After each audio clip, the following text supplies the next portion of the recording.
And we are off in the 3V, Navy lane 1, Syracuse lane 2, Cornell in lane 3. A little bit of a surprise here. I would expect Navy to be really charging off the line. It looks like there's some steering confusion here. I'm not sure why this is happening. Is that on the coxswain? That is definitely on the coxswain. We've got Syracuse in the middle. Cornell is out. Looks like they've got a slight lead here. Big Red's moving nicely. It's almost like the three boats sprayed in different directions. Somebody's got to be right.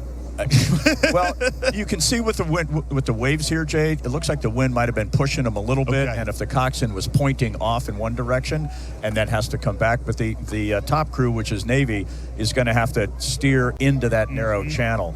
So we're going to we're about halfway through the first 500 here, a little bit more than that. So you've got the Syracuse, looks like they are out in front. They've been able to take about half a length on Cornell in the settle. What that says is when they transition from those high strokes, 42, 45 strokes per minute, down to the race pace of 36 to 38, they're really efficient. They're able to make that happen. Cornell maybe just dropped a little bit of power or wasn't quite as smooth when they made that transition. Syracuse looks like they're continuing to move out. Navy again is going to lose a little bit of time because they're going to have to row further because they're out of the course lane.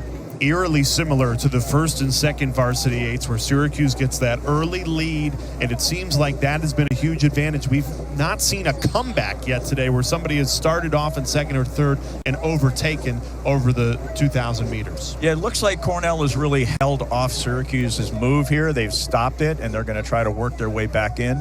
Again, they're coming over the 500-meter mark. They're probably over 500 meters by now. So what the Cornell guys are going to do is, okay, I can still feel them next to me. I can still sense Syracuse is there, but I got to keep pushing. I got to keep pushing. I got to keep pushing. Now, what Syracuse has got to do is just remain calm. This is the controlled aggression. You want to relax and let the boat work for you on the recovery, and you want to let that, and you want to really drive it hard. Cornell still holding on to Syracuse, and don't count out Navy. Navy is right there on the outside. They've got their course, looks like, back under control, rowing a nice, solid, steady rating. Not quite clearing their puddles, but they're looking pretty effective there. Syracuse looks like they're rowing maybe slightly higher than the other two crews. All moving well, but again, Cornell is right back there with them. A little bit of an angle here issue. We're coming up on the halfway mark, and Cornell is looks like they might be pushing into Syracuse a little bit here, and that's going to get the Syracuse guys to respond. Syracuse really has not moved away. Navy's moved back into Cornell as they've got their steering under control. And you know those Navy guys, tough as nails, they're going to be coming hard. Navy's, again, going to have to correct their course a little bit. It looks like Syracuse may be squeezing Cornell a little bit towards that right bank as we're looking at the sterns here. Looking at the blade work here, you've got a bucket in 7 and 6, which means you've got 7 and 6 both rowing on the same side.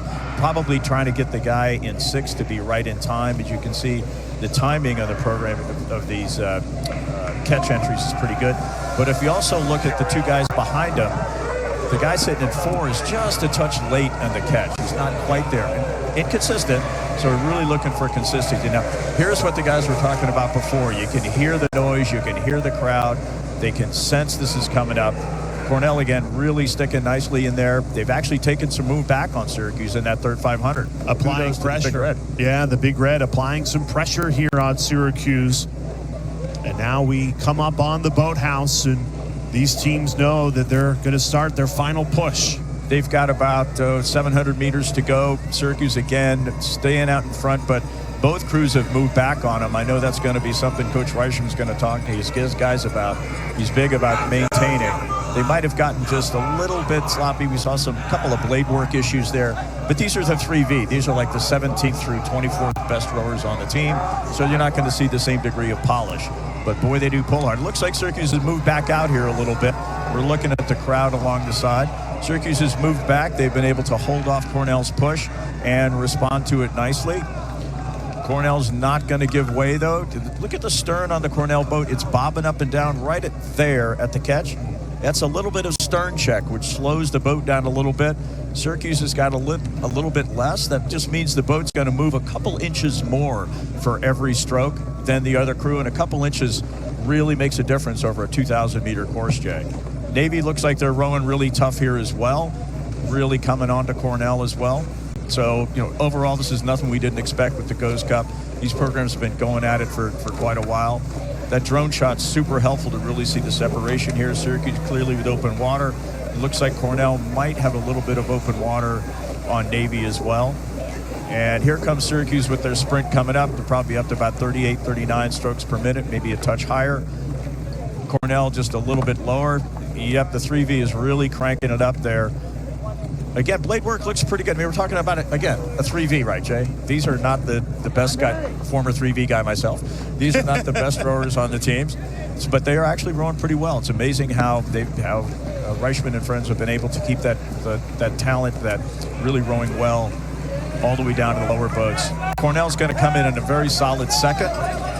Good move for the Big Red. And the 3V from Navy, just a little bit surprising. Usually their lower boats are really competitive. So Syracuse 3 for 3 to start the morning. First, second, and third varsity eights. It's a sweep.